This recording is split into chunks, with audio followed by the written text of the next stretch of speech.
Vamos concluir hoje a parte da apresentação do processo relativa à determinação do objetivo, que eu vou repetir, continua sendo a coisa mais difícil de se obter. A pesquisa científica tem duas vertentes, a eureka e a serendipidade. A eureka é a pessoa estar focada no objetivo e só ver esse objetivo e chegar a ele. O maior ícone da eureka, e ela vem do fato do rei da Grécia se sentir roubado pelo ourives, mandou fazer uma coroa e achava que o cara tinha colocado prata misturada com ouro. E aí recomendou a Arquimedes de Siracusa que descobrisse se ele tinha sido mesmo roubado ou não. Arquimedes conseguia medir o peso da coroa para saber se a densidade dela era a mesma do ouro ou a da prata, que é a metade do ouro. Então, o que ele fez? Ele mediu o peso, e aí, como é que eu vou medir o volume sem derreter a coroa? E ficou matutando com isso uma porção de tempo. Um dia ele encheu a banheira para tomar o banho e descobriu que quando entrou a banheira vazou. E sacou que isso era correspondente ao volume do corpo dele que tinha deslocado aquela água. E gritou, achei, que em grego é eureka. Então, esse tipo de determinação de achar o objetivo da pesquisa ficou conhecido por esse nome. O maior ícone da eureka é essa pessoa aqui, chamada Maria Sklodowska, que por causa desse nome horroroso é conhecida pelo nome do marido. É a Madame Curie, que queria estudar física, brigou com o mundo inteiro para entrar na universidade em Varsóvia, entrou, se formou, foi uma tremenda física e foi a primeira pessoa a ganhar 2 prêmios Nobel no mundo. Ela é um exemplo disso. Serendipidade vem dos 3 irmãos de Serendip. Serendip é o antigo nome de um lugar que agora chama-se Mianmar. O rei de Mianmar se sentiu velho e chamou os 3 filhos e disse, eu vou passar o reino para vocês. Imediatamente eles se consideraram incapazes de reinar porque não conheciam a vida do povo. Bom tempo esse que os governantes se preocupem em conhecer a vida do povo. E saíram pelo país, pediram ao pai um tempo e saíram pelo país querendo conhecer as coisas. E começaram a descobrir coisas que não estavam procurando. E esse tipo de pesquisa científica ou de descoberta científica se caracteriza pela pessoa estar antenada com o mundo e descobrir as coisas. Imagine um determinado cidadão fazendo um remédio para enjoo de estômago, uma porcaria de remédio, mas descobriu que se ele gelasse e pusesse gás carbônico ia ficar gostoso pra caramba. Descobriu a Coca-Cola.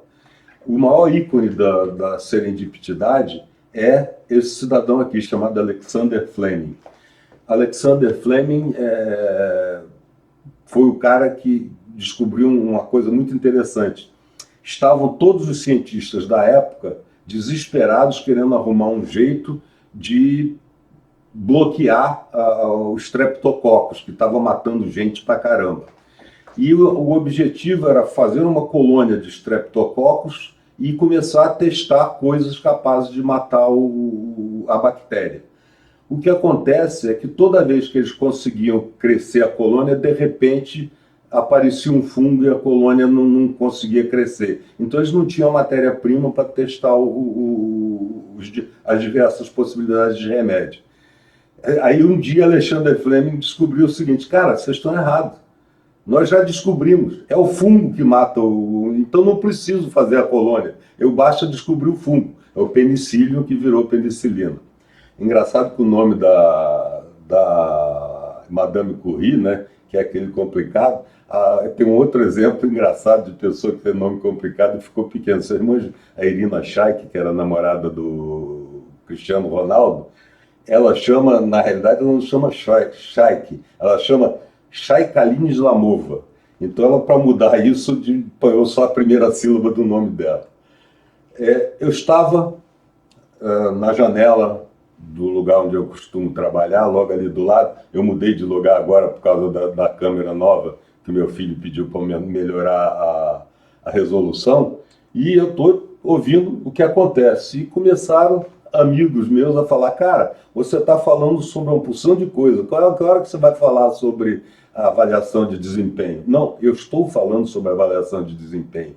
Estou falando especialmente por essa coisa muito complicada que é determinar o objetivo. E eu vou chegar lá. A gente precisa entender a importância da complexidade de determinar o objetivo e como isso vai, às vezes, até resolver o problema, sem eu precisar entrar por coisas complicadas. Eureka é você tirar da cabeça uma ideia e persegui-la. E serendipidade é você estar antenado com o mundo e saber que determinada coisa é importante quando outros passariam despercebido por ela. Tá? O simples fato de entender o objetivo, às vezes, por si já resolve o problema. Existia um dos primeiros diretores daquela Rand Corporation, que recrutou os cientistas depois da guerra nos Estados Unidos, que falava que a gente precisa aprender muitas ferramentas matemáticas e físicas para trabalhar com avaliação de desempenho. Mas na hora de trabalhar mesmo, a gente usa mesmo lápis e papel. E é engraçado que existe um exemplo típico de entender o objetivo com lápis e papel, que foi os americanos desesperados e querendo descobrir uma caneta esferográfica que funcionasse sem gravidade. Foi uma pesquisa enorme, gastaram uma fortuna e finalmente produziram uma esferográfica em que os astronautas podiam registrar os experimentos dele na nave. Os russos usavam lápis. Então, a serendipidade faz toda a diferença. Tá? Esse cara, por exemplo, está pulando um muro. Quem sabe se aquela porta ali não está aberta? Então, o cara tem que estar antenado para tudo que acontece em torno para, às vezes, resolver o problema. Tá? E a estruturação do objetivo é coisa muito engraçada. Eu dava aula para graduação e dava esse exemplo para poder divertir os meninos, né? Festa na universidade. E aí eu perguntava para os caras, qual é o objetivo? E aí acontecia as coisas mais engraçadas do mundo. Não, eu vou tomar todas, eu vou me divertir, eu vou fugir do estudo, etc. E aí eu ficava driblando os meninos até que dizer, vamos entender qual é o objetivo. Vocês vão à festa da escola para pegar alguém. Todo mundo ria e tal, e na realidade era esse o objetivo mesmo. E aí eu decompunho o objetivo nas diversas... Quando a gente descobre o objetivo, eu vou falar sobre isso mais tarde, a gente decompõe esse objetivo nas diversas atividades necessárias para atingir o objetivo. E eu falava para eles, se você quer pegar alguém, você tem que ter uma aparência física boa, uma educação aceitável e uma situação econômica boa. Agora, se a situação econômica for muito boa, as outras são irrelevantes. E eu ficava divertindo os meninos com essa coisa, mas o importante é saber isso. Eu preciso descobrir o objetivo e determinar todas as atividades necessárias para atingir o objetivo, e cada uma vai ter uma avaliação de desempenho para chegar ao ótimo. Tá? E vou dar exemplos do que aconteceu nos primórdios da avaliação de desempenho para vocês entenderem. Primeiro foi a proteção de navios cargueiros durante a guerra. Os navios cargueiros, por causa da ameaça submarina, eles faziam uns comboios enormes, de mais de 100 navios, às vezes até mais de 200, protegidos por navios, para evitar que o submarino viesse de frente. Com o advento do radar, o submarino começou a vir de trás e quando desgarrava o navio, eles caíam de torpedo no cara. Mas no começo era isso. E quando chegava perto da Europa, aí tinha que encarar a aviação alemã, então tinha uma proteção.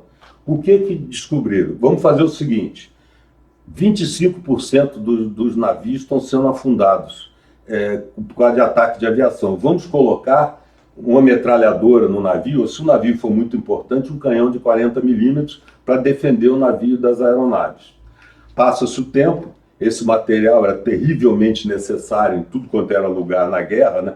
Tanto o armamento quanto os operadores, né? Porque tinha que destacar uma guarnição do canhão ou da metralhadora no navio, e descobriram que apenas 4% dos aviões que atacavam os navios eram derrubados, o que era inútil, né? Era mais fácil tirar o armamento dos navios e incorrer com custo. Aí veio alguém que descobriu o seguinte, esse cara, ninguém sabe exatamente quem foi, mas foi alguém da equipe do Morris. E o cara descobriu o seguinte, não, o objetivo não é abater o avião, o objetivo é salvar o navio. E aí descobriram que apenas 6% dos navios que eram atacados e tinham armamento eram afundados, quando 25% dos que não tinham armamento eram afundados. Então, melhorava em 4 vezes a capacidade do navio sobreviver. E aí deixaram o armamento nos navios. Outra coisa muito interessante foi feita por esse cidadão aqui, que é um gênio, né? Esse cara é Abraham Wald, ou era Abraham Wald, que é o cara que trabalhou na teoria da decisão, fez a estratégia Minimax, que é uma estratégia conservadora, mas que evita as maiores perdas. E esse cara, a ele foi dado a oportunidade de decidir como é que ia se blindar os aviões. Eu tinha uma pequena quantidade de peso para blindar o avião, porque se eu gastasse muito peso, eu deixava de levar a bomba. Então eu tinha um compromisso. Eu tinha uma pequena quantidade de blindagem que podia botar no avião. O que o Wald fez? O Wald pediu um gráfico de todos os lugares onde os aviões tinham sido acertados, depois que eles voltavam. E aí obteve isso. À primeira vista, parece que está resolvido o problema, né? Tem 6 lugares onde tem que ser defendido. Esse, e eventualmente esses 2 aqui do lado. Mas o Wald sacou que era exatamente o contrário. O objetivo dele não era defender a fuselagem do avião, era fazer o avião voltar. E o que acontece é que nos espaços onde não tem furo nenhum, significava que o avião não tinha voltado. Era esse espaço que tinha que ser defendido. Então ele fez esses 5 lugares. Aqui nos tanques de gasolina, nos motores, na nacelle do piloto e no leme traseiro. Então, com isso, ele aumentou em 3 vezes a capacidade de regressar de um avião. Então, entender o objetivo, às vezes, já resolve o problema. Tá? A otimização empresarial mostra os diversos objetivos e subordinações que tem nesses objetivos. Por exemplo, eu tenho o executivo da empresa observando o mercado. O mercado é essa nuvem aqui. Ele observa o mercado através do seu departamento, divisão de marketing, que tem um custo, tá? E aí, a parte comercial é quem bota dinheiro na empresa. Então, o que ela faz? Ela manda dinheiro para o CO através de um processo de vendas, tá? Mas, além do custo do marketing, o CO tem custo logístico, custo de produção e os custos fixos da empresa. A venda, que é a maneira como o departamento comercial tira dinheiro do mercado, tem um custo também. Então já vem um custo líquido que é enviado para o executivo e se transforma no lucro operacional. Só que a determinação do preço é feita pelo CO. Então a parte comercial não pode sair vendendo a qualquer preço.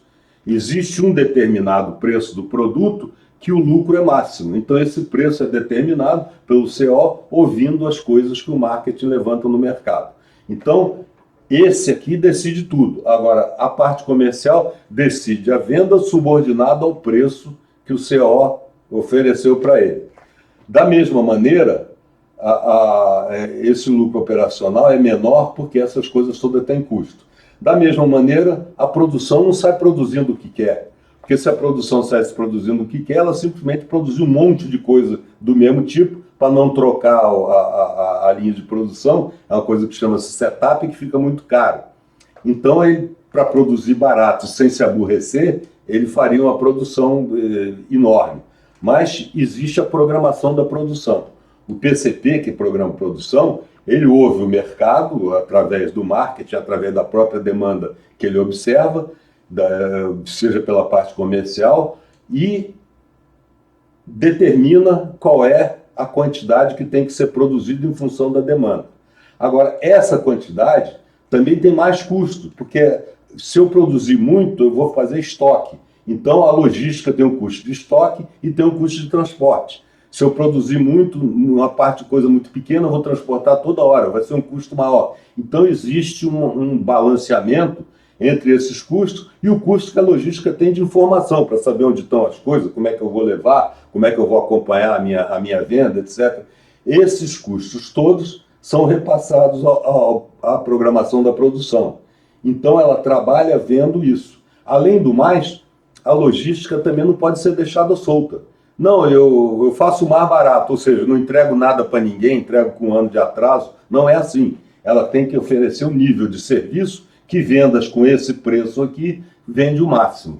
Então, é assim que funciona. Todo mundo é subordinado, exceto os chefes de operações executivas, que na realidade é subordinado ao mercado. A parte comercial é subordinada ao preço que o CEO dá, a produção é subordinada ao controle da produção, que por sua vez é subordinada aos custos logísticos, que por sua vez é subordinado ao nível de serviço da venda. Então, sempre tem uma limitação para o cara não ficar solto. Nós vamos falar sobre isso à beça quando falarmos sobre medida de eficácia, tá? E, na realidade, isso seria uma maravilha se fosse estático. Só que o mercado não é essa nuvem bem comportada. O mercado é uma nuvem em tremenda ebulição. Então, quanto mais ágil a empresa é em trabalhar com todas essas dependências, mais competitiva ela é, tá? Não existe coisa mais fofa do que um Papai Noel, né? Vamos falar agora, momento jabá aqui. Isto aqui é o Papai Noel da parada de Natal de Gramado. Gente, o Rio Grande do Sul está precisando de turista. Vamos, nesse fim de ano, encher Gramado para fazer a atividade do Rio Grande do Sul voltar ao normal e permitir que aquele povo maravilhoso se recupere da desgraça que foi a enchente. Então, passado isso, eu descobri que Papai Noel não existe em avaliação de desempenho. Descobri como. Eu tinha acabado de ser gerente de um projeto enorme, de 4 anos, que tinha modelagem física extensa de eletricidade, de acústica, de magnetismo. E aí era um sistema muito complexo que, ao final de 4 anos, foi um sucesso. Nós simplesmente descobrimos a maneira ótima de trabalhar com isso. Aí o conceito do pessoal lá do projeto foi as nuvens, né? Todo mundo. Os caras são os bruxos, sabe tudo e tal. E aí aconteceu que Papai Noel não existe. Alguém adquiriu um serviço misturado com um equipamento e tal. E aí acontece o seguinte, o cara entregou e disse assim, eu quero grana, cara. Peraí. Vou mandar alguém avaliar se o desempenho desse troço que você está me vendendo é aquele. E aí, quem deu? Fomos nós. E aí aconteceu que Papai Noel não existe na avaliação de desempenho. Todo mundo, esse cara queria receber o dinheiro, esse cara queria pagar, desde que eu dissesse que o desempenho estava nos conforme, e não estava. Então eu comecei a descobrir que o avaliador de desempenho é uma pedra no caminho do sucesso de todo mundo, e é o cara a ser evitado. Então, com isso, eu comecei a tomar muito cuidado. E antes de fazer qualquer projeto, eu juntava o contratante do projeto, o ordenador do projeto, e colocava por escrito o objetivo. Houve, inclusive, um caso de um sistema de informação absurdo, né, que ele considerava quem ia fazer a tarefa que o sistema de informação ia apoiar era um conjunto de periféricos do sistema de informação. Então, chegou uma hora, durante 6 meses, eu tentava escrever o objetivo para os caras. Mas o objetivo deles não era esse. O objetivo era, supondo que havia lisura no processo, o objetivo era a maneira de desenvolver o sistema de informação. Então, chegou uma hora que todas as atividades necessárias para executar o projeto, o objetivo do sistema, eram feitas por um determinado cara. E esse cara, além de tudo, ainda dava o preço mais barato. E perderia o contrato porque não tinha feito o desenvolvimento da maneira que os caras queriam, não tinha feito um sistema de armazenamento com a capacidade que os caras queriam, ou seja, coisa absolutamente irrelevante diante do objetivo. Porque, por exemplo, sistema de armazenamento, se o cara conseguisse fazer aquilo tudo sem armazenar 1 bit, maravilha, ele fazia um sistema mais barato. Então, o avaliador de desempenho é uma pedra no sapato das pessoas que não querem avaliar. Bem, no próximo vídeo, que a gente vai começar a falar na parte de eficácia, medida de eficácia operacional, na realidade isso chama-se medida de eficácia operacional, mas ela mede 3 coisas: a eficácia, a eficiência e a efetividade. E tem muita confusão entre essas coisas por aí espalhado, tá? Eficácia, basicamente, o atleta de atletismo, por exemplo, de natação, sabe exatamente o que é eficácia. É uma medida e um tempo. Então, existe uma coisa muito interessante: se você quer saber quanto vale um milésimo de segundo, pergunte para um vice-campeão olímpico. E é exatamente isso. A eficácia é puramente atingir o objetivo da maneira mais contundente. E a eficiência é fazer com que isso aconteça de uma maneira barata. Além de ser eficaz e ser eficiente, em algum caso, por exemplo, isso aqui é a peste negra, que assolou a Europa na Idade Média. Aí eu tenho que ser efetivo, ou seja, eu tenho que fazer todo mundo.